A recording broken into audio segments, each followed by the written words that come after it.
So here's my code. At the top you can see that the starting position is 0.162.0.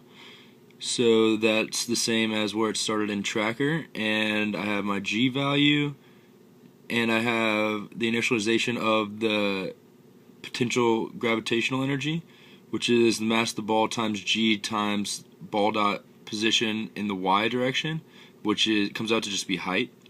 And then the amount of time that my tracker video was 0.858 seconds.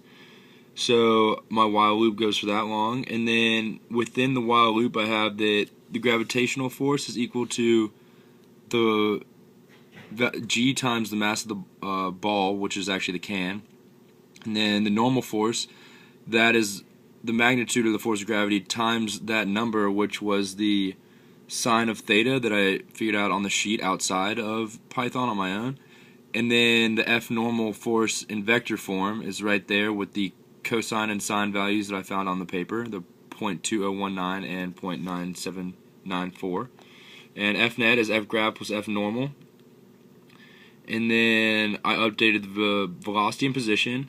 And then down here I figured out kinetic energy and gravitational potential energy as for the system, and I had the Earth and the can as the system. So delta E equals 0. So then when I run this code, the orange ball follows the same path that my can did.